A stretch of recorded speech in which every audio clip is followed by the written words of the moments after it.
My God is Stone Cold. The Hellraiser is back. Here we go. Evolution of the Shield. John Cena versus the Showstopper. Hulk Hogan and The Rock in the same ring. You will never take my place at the head of the table. Undertaker with a Hell's Gate submission. Oh my God! What? My God, Michaels just kicked Cena's head off. The Monday Night Wars have come to WrestleMania. It'll be The Rock. It'll be Austin one-on-one. Third and five to the Undertaker. Do you believe in miracles? The streak is over. Hey, what's going on, guys, and welcome back to WWE Retro on the WWE podcast on this Friday, August 26th, although by the time you guys hear this, it will probably be Saturday, August 27th, as yes, getting this to you a bit late today, as, I've been feeling under the weather a bit, has been battling an on and off fever, hurt my foot, having some back pains. It feels like I'm 70, 80 years old all at once. And so if anyone has been dealing with the fever, you know just how tiresome and how draining it is throughout a week. And then you throw in some physical pain along the way. It has not been fun, but I am here, better late than never, as they say. But we're going to go back today and, believe it or not, going to cover something in Ruthless Aggression. And that is WrestleMania 21 in 2005 from the Staples Center in Los Angeles. And I think it's fitting because this year's WrestleMania, if I'm not mistaken, is going to be the first time WrestleMania is being held in Los Angeles since then. I know that they were back in, I believe it was San Francisco for WrestleMania 31, one of my personal favorite WrestleManias. But I don't think they have been back in the heart of Los Angeles for WrestleMania since all the way back in 2005. So it is going to have been 18 years. And look, maybe I'm wrong, but I'm pretty certain on this. And of course, it won't be in Staples Center, or as it's now called, I believe it's Cryptocurrency Arena or Crypto.com Arena, whatever it's called now. But it will be held, I believe, where the LA Rams play. I'm not very up to date with all the stadiums being named in the US. But I thought it would be fitting to go back and cover what they dubbed it as WrestleMania Going Hollywood. And if you remember, they had all those cool WrestleMania clips of, the wrestlers replaying favorite scenes in the movies, where you had Eddie Guerrero and Booker T playing the scene from...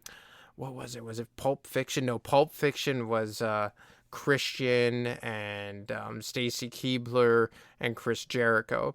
But I actually believe that there was Eddie Guerrero and Booker T played it from Pulp Fiction as well. They played, it was Samuel Jackson and John Travolta. I just can't really put my name on the finger of what movie it was from.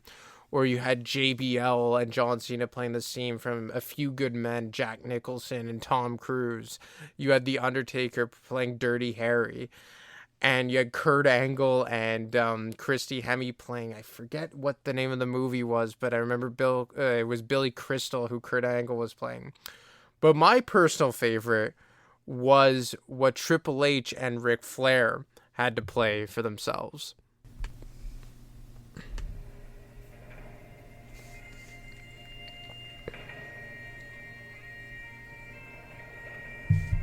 Sons of Scotland, I am Triple H. Now I've heard the stories. I'm 7 feet tall, and I defeat superstars by the hundreds. And if they were here, I would consume them with fireballs from my eyes and lightning from my arse. But I am Triple H. I stand here before you in defiance of tyranny. I come to Hollywood to wrestle as a free man, and a free man am I. Would I be willing to trade all the days from this day to that for one chance, just one chance, to shine on the grandest stage of them all and tell my enemies that they may try at WrestleMania, but they'll never take my title! Are you with me? Woo! You got a champ That guy Mel Gibson, he's got nothing on you. Woo! Woo! All right, woo! To WrestleMania. WrestleMania goes Hollywood. Can you handle it? I found it so funny when Ric Flair shows up at the end with the donkey and starts riling him up, and then Triple H falls off the horse. But that's just kind of an example of the types of clips and the vignettes that WWE was doing to prepare for WrestleMania going Hollywood. And look, this was one of the best builds to a WrestleMania that I can remember watching in real time. And I find that in recent years, especially like in the PG era, and mostly in the later years or up until a couple months ago, Vince McMahon's like time at the helm, it always felt that if WrestleMania was going to feel like a success, it was going to be because of the in-ring action and the delivery in real time, not as opposed to the build, which you can make the cases better, like from a pure wrestling standpoint. But for me, I always just loved the road to WrestleMania. And, you know, you had, let's say, WrestleMania this year. It was a good example where I thought the build to the pay-per-view was absolute dog you-know-what. But the actual pay-per-view, aside from a match or two, including the main event for the Undisputed Championship, was really good. And it was a really good WrestleMania. But the build really lacked in trying to hype people up for it. This WrestleMania was almost the polar opposite to me, and I'll get to that. But the build was really, really strong. And the match opened with, the match that the pay-per-view opened with, before it actually went on the air, was the Interpromotional Battle Royal, a 15-on-15 match of Team Raw versus Team SmackDown, where you could actually only see if you bought the WrestleMania 21 DVD, which I happened to actually buy. And what happened is that you had for the first time ever, Raw and SmackDown be pitted against each other since the inauguration of the brand split. And you hadn't really seen them go head to head in a way like this. And it wasn't even televised, right? So it was mostly just for an in-audience entertainment purpose. And it ended up being won by Booker T, eliminating Chris Masters, who I don't even believe had appeared on Raw yet. I believe he was just making the circuits around on Sunday Night Heat.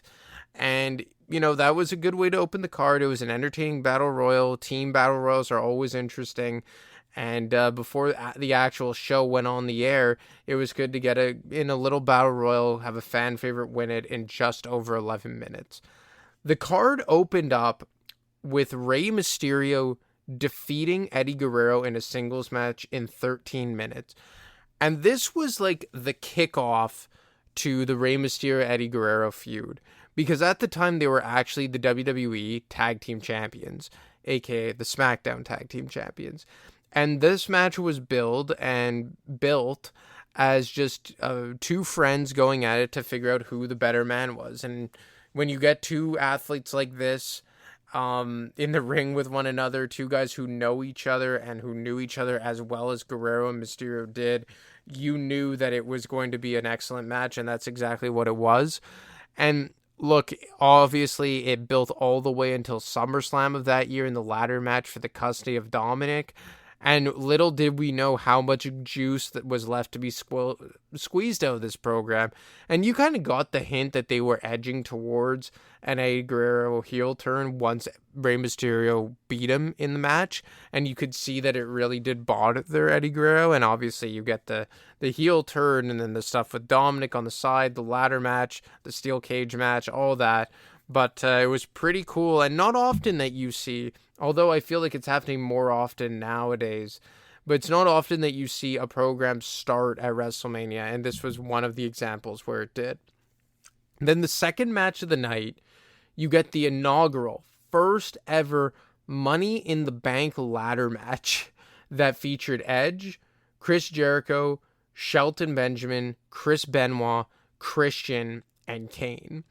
And it was a Raw exclusive match, as it always felt that Raw always kind of got a bit favored during this time. And you kind of took all the guys who had scratched the surface of the main event, but never were able to cement themselves there. And look, there were some guys involved in this match that hadn't quite gotten there yet. Edge was not a main eventer at any point at this juncture yet. Shelton Benjamin was a guy on the rise who was the Intercontinental Champion, I may add. Christian never really got to the main event. But you look at guys like Benoit, Jericho, Kane, all former world champions at this point, and it just kind of, what this match illustrated to me in real time was just how strong the Monday Night Raw middle upper card was. The mid upper card of Monday Night Raw at this time was so damn strong. And to show that you were able to put together a 6-man ladder match of singles competitors of this caliber and still have, let's say, 2 other matches that were theoretically positioned higher on the card than these ones, goes to show how deep this roster was at the time. And, you know, there were some guys here, specifically Edge, who had not yet reached his full potential. But ironically enough, this would be the match that really started his ascent. They are warriors, they are gladiators, and look what they're putting themselves through here. Benoit has come here to WrestleMania 21 for one reason, and that's to leave here with the chance to be the World Heavyweight Champion. King Sella, oh no, I can't believe it, but King Sella. You see that, Benoit? Do you see it? Benoit trying to climb, but he's got to be in absolutely. Oh, his shoulder may be separated. Amazing pain, and Benoit, with the one good arm he's got, the right arm hammering Kane, but Kane now with that massive right hand. Benoit fighting. Look at Benoit. Benoit using his badly bloody head as a battering ram, as a weapon. It's the same way he busted his head up to begin with. Benoit. It worked. Benoit's going to win this thing, King. He deserves it for what he's going through. I got to agree with you now. Benoit doesn't deserve this. Edge hit Benoit with an injured arm. He's the opportunistic Edge. Don't tell me Edge is going to win this thing. No, come on. Look. Somebody get in there. Somebody get there. Edge is there. He's teetering, but he's got it. Oh, my God. This has done it. Edge has won the match. Here is your winner, Edge. That chair shot, that vicious chair shot on Benoit's bad arm. Benoit was one step away from winning this Money in the Bank ladder match. One step away, King. But I gotta say, if Benoit didn't do it, if anybody deserved to win this match, Edge did. Edge deserved it. Look at that look of satisfaction on his face. Well, I think there's 20,193 here in Hollywood that might not agree with you. Edge, in any event, can wrestle the world's heavyweight champion, whomever that may be, anytime he chooses within the next 12 months. Well, I'm hoping that... So Edge comes out of nowhere and really kind of steals this victory, although, you know, in a ladder match where there's no rules, it's hard to really steal a victory. But the way that they booked this match, you really thought that it was going to be Chris Benoit. And I know it's easy to say now, after having the Money in the Bank around for 17 plus years, that the match is tailor-made for a heel to win. But we didn't know that at this time because it had never happened before. We had never had a Money in the Bank briefcase holder. We had never had a Money in the Bank cash-in before. So for all we knew that, like, you had to cash it in a formal setting. Like, you had to cash it in a week in advance, a day in advance, something, some kind of notice. We didn't know that it would become what it ultimately has, where you just run in at any moment and can have a match on the spot. So Benoit winning made sense. And look, just not 1 year prior, like when we covered WrestleMania 20 a few weeks ago, Benoit was on top not even a year ago when this match took place. He had lost the World Heavyweight Championship at SummerSlam that had just passed. So it would have kind of made sense from in real time that they would go back with Chris Benoit. Or then you thought that maybe it would be Chris Jericho because he on screen was the guy who created it, and he actually co-created it with Brian Gearwarts, the former head writer on Monday Night Raw. And then I kind of thought in the back, like, is there an outside chance that maybe Christian gets it? Like, he's kind of been lingering around the mid-card for quite some time. And I never really thought Kane had a chance. They just needed big men in there. I didn't think Shelton Benjamin was ready, especially that he had the Intercontinental Championship. But I really thought that it was going to be Benoit or Jericho. That's who I really thought it was going to be. It ultimately ended up being Edge, and caught me off guard, but it turned out to be a hell of a selection. Then we get to the next match, an interpromotional match between SmackDown's Undertaker and Raw's Randy Orton. And I gotta tell you, the build to this match really got you prepared for what this match would bring inside the ring. Because you had the veteran in The Undertaker, who I would argue at this point in his career was probably at his best in ring, arguably at his best in character. He had really found himself as he rebirthed the dead man just 1 year prior. And then you had Randy Orton, who was coming off of a failed babyface run, now back as a heel, back where he belonged, challenging for The Undertaker. And the other part about this match was this was right about around the time where they really started emphasizing the streak for being significant. This was his 13th match at a WrestleMania. He was 12-0 going in, and this is when it really started to feel significant.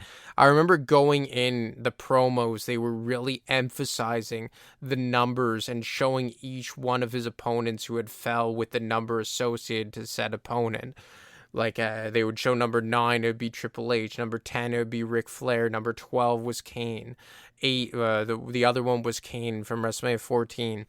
So I started thinking, like, man, are they going to pull the trigger here? Because they had to find a way to get Randy Orton back on a, I guess, on a winning path, because his babyface run had failed so miserably. And his world title victory lasted just 1 month. And we know now in retrospect it had to do with the fact that he was immature behind the scenes. But the way that they were building this match, I actually started to think that, hey, maybe they're going to put a massive amount of responsibility on Randy Orton and have him defeat The Undertaker. And I gotta tell you, there was one point in this match where Randy Orton pulled a reversal where I thought for a second that it was maybe possible. Randy Orton cannot believe it. He looked at his old man in the eye of his father. Right here, Brian Undertaker with a right of his own. And another right hand. Helen, look at this. Undertaker. Boot to the face of the Hall of Famer. Mark this right hand. Oh my. The court got busy. Let's go for nine. And an RKO. What a kicker. And an RKO. And that's going to be a C1 for The Undertaker. An amazing, unbelievable counter. Here's the cover. It's all over. And the undefeated streak is over. And Undertaker kicked out. How the hell did Orton pull off that RKO? How the hell did The Undertaker kick out? Going for the choke slam. So obviously The Undertaker would come back and win that match via Tombstone Piledriver to go 13-0. But that reversal by Randy Orton off of the chokeslam into the RKO would live on forever.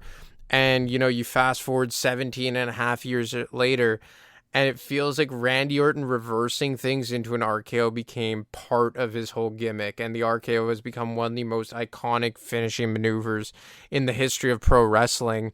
And I think it all really started with that reversal at WrestleMania 21. And The Undertaker even spoke about it in one of the documentaries. It may have been specifically covering his rivalry with Randy Orton, and he said that they had to find a way to get that move over, and they certainly found a way, because look, like I just said, you fast forward almost 2 decades later and people adore that move. And how many badass ways has Randy Orton found to incorporate RKOs into reversals? I remember this, what was it, the shooting star press of Evan Bourne, where he got up and hit him with the RKO. at WrestleMania 31, where he countered the curb stomp and RKO'd Seth Rollins on the way down. It's just cool that it all happened at this year's WrestleMania. And Randy Orton put up a good fight. Certainly made me believe for a bit that he was going to win, but in just about 14 minutes, Undertaker was able to secure that victory. Then after that, Trish Stratus, the women's champion, successfully retains her title against Christy Hemme, who was accompanied to the ring by an injured Lita. 4 minutes, not much to talk about. Really bad match, not a great build, just not good all around. Kind of tells you the state of the women's division at the time, which, I mean, is a little bizarre because at least in the Ruthless Aggression era, while there wasn't a lot of the depth to the women's division, they usually had good main programs and typically good pay-per-view matches, like specifically WrestleMania. But this one was not one of them. You could tell that it was an afterthought, and Trish versus Krista Hemme was just one of the more forgettable women's championship matches in the history of WrestleMania, even for Ruthless Aggression. Even though for 20 years ago or 17 years ago, it certainly was not one to remember. Then you get to the big one. Not a main event by any stretch, but one that is still talked about today. One that is regarded as one of the best matches ever, one of the best rivalries ever, and that was Kurt Angle versus Shawn Michaels. You know, being, how old was I? 11 at the time. I didn't appreciate it in real time. I thought that a lot of it was kind of boring, and that, I guess, was just the child in me. But you watch it back and you grow to realize just how special this match was. And even as a kid, once the match got going into the second half and it started picking up, I too even got excited. But, you know, the chain wrestling to start the match, the technical wrestling, the ring psychology of those two, these were two of the best to ever do it, colliding at once. And it's weird that it's not always that you get the dream matches.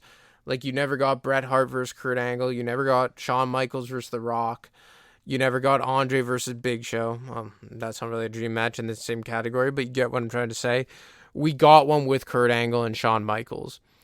And this was one of a few matches they would have with one another. They would have their rematch at Vengeance in 2005. But this was one for the ages. It went 27 and a half minutes long. And the ending to this match was one of the most intense endings I remember seeing during this time.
He doesn't want to tap at WrestleMania. He's fighting for his life.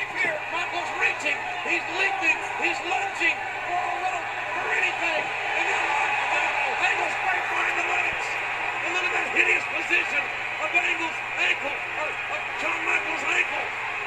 It's in a sick position. It could break at any moment. I can't do anything short of a miracle here. What can he do? Michaels, the pain has got to be riveting, scintillating pain. Michaels can't get to the ropes. How can he take it? Michaels' ankle could snap at any moment.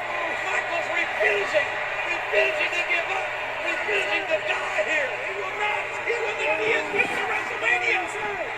Michaels doing all he can to counter, but how do you counter? Oh, no, the fans. No. I thought he was going to tap him, but he didn't. And he's one forward, the will to win.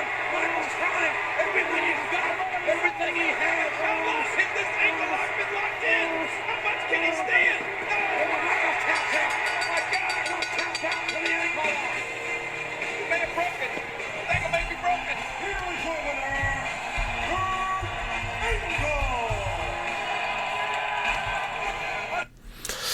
And again, Shawn Michaels, I mean, is there a guy better than him? Honestly, it was just a way that the way he was able to sell, a submission hold that he was in, and nobody I think ever looked better in a loss than Shawn Michaels did.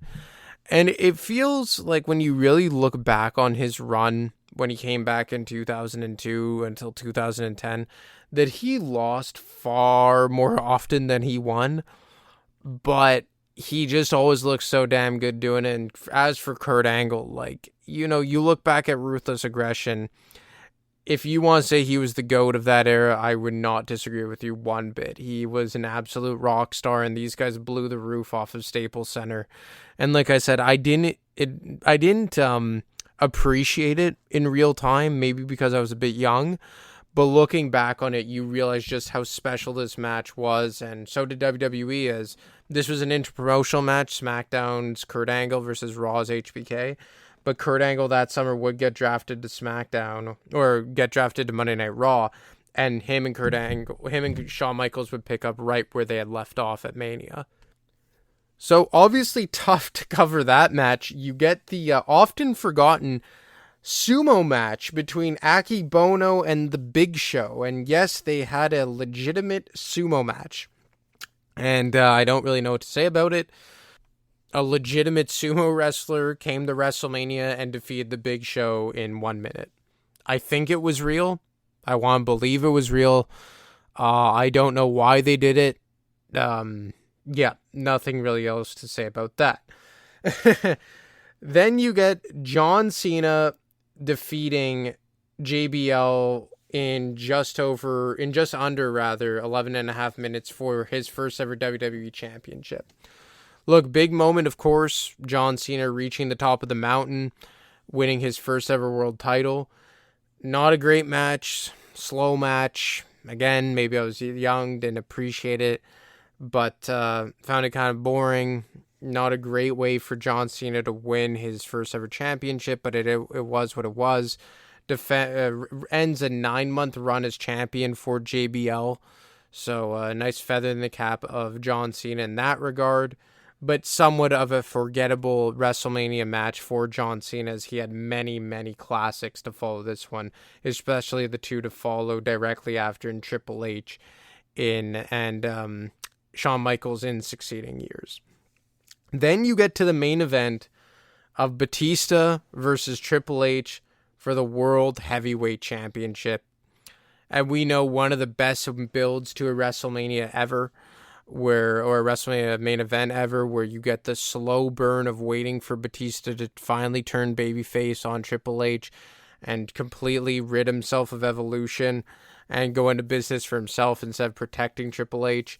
You get the historic babyface turn where he puts the thumbs down, chooses to stay on Monday Night Raw, powerbomb through the table, and it was a good match. It went for just over 21 and a half minutes long. Obviously, Ric Flair was involved. Triple H got bloodied up, and Batista would win the match for the World Heavyweight Championship, and it would be the first of many with these guys, much like Cena and JBL. JBL and Cena, I think, would have one more match after WrestleMania.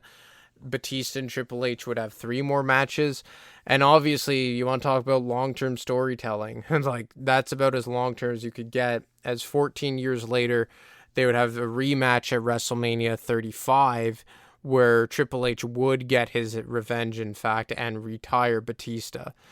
And that's how WrestleMania 21 would end. And you had a few other moments where you had Piper's Pit with Stone Cold Steve Austin, and you had Carlito come out and make his presence felt. But you also had another event earlier on in the night where you had Eugene come to the ring, who was quickly intercepted and confronted by Muhammad Hassan and Daivari, who quickly started attacking Eugene until someone decided to intervene. WrestleMania moment, and he was going to create one, and that's exactly what he's doing.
So, obviously, Hulk Hogan gets a big pop from the crowd. That happened, I believe, after the Money in the Bank ladder match, if I'm not mistaken.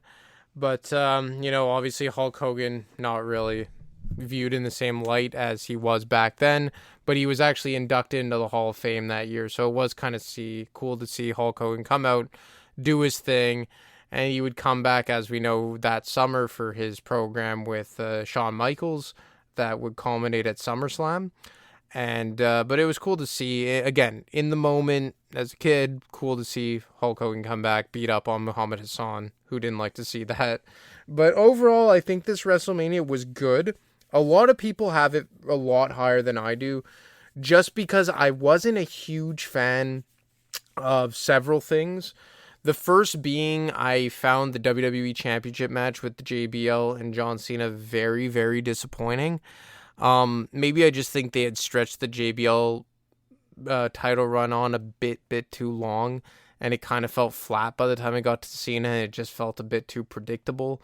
I felt the Women's Championship match was a complete waste of everyone's time. I didn't like that. And I didn't like that, aside from the Women's Championship and the 2 men's world titles, there were no championships defended on the card. Because you went from WrestleMania 20, where every single championship, aside from one, being the Intercontinental title, was defended, to no titles defended. And look, I don't think it's a prerequisite, but I also think that you should make an effort for titles to be defended on the biggest stage of the year. Like, no tag team title defended, no U.S. title. The Intercontinental Champion was featured on the show, but again, nothing. And just on a side note, the Intercontinental title would not be featured on WrestleMania for 3 straight years in 2021-22. So, I mean, we kind of just went through that. in the last 18 months as well, with it not being defended on a pay-per-view. But that was just 3 consecutive WrestleManias, not 3 straight years. Get that right. But yeah, I just, and look, obviously subjectively, I was a Rock fan, as you all know, and it was the first time since WrestleMania 12 that The Rock was not featured on a WrestleMania. So I felt that a big, big bummer, because he was just full-scale Hollywood at this point. And, you know, not having The Rock there in any capacity for the WrestleMania for the first time in my life, pretty much. I started watching WrestleMania for the first time in WrestleMania 2000, and he was there in 2000, 01, 02, 03, and even 04, where he wasn't really part of wrestling. He came back to do the handicap match with Evolution. So for him not to come back at all for a match or a segment or nothing was kind of a tough pill to swallow. But, you know, it is what it is. So, all in all, a good WrestleMania from an objective point of view. Probably a top 15 WrestleMania of all time. But for me, subjectively, I remember not being crazy about it in the moment. I was relatively disappointed, to be honest, although there were some really good matches in here. Specifically, Angle versus HBK, Triple H versus Batista, the Money in the Bank match, but it just left a lot to be desired for me for whatever reason. Well, anyway, guys, that's all I got for you today. I hope you enjoyed covering WrestleMania 21. As always, you can get me on Twitter at AdaMarco25. You can get Matt on Twitter at Wrestling_audio, or you can email him each and every week for the WWE mailbag. Enjoy your weekend, guys. I'll talk to you next week. Thanks for listening to the WWE Podcast. Don't forget to subscribe on your favorite podcast app so you don't miss a show, or head to WWEpodcast.com. And for all of these shows ad-free, head over to patreon.com/WWE Podcast. Until then, we'll see you next time.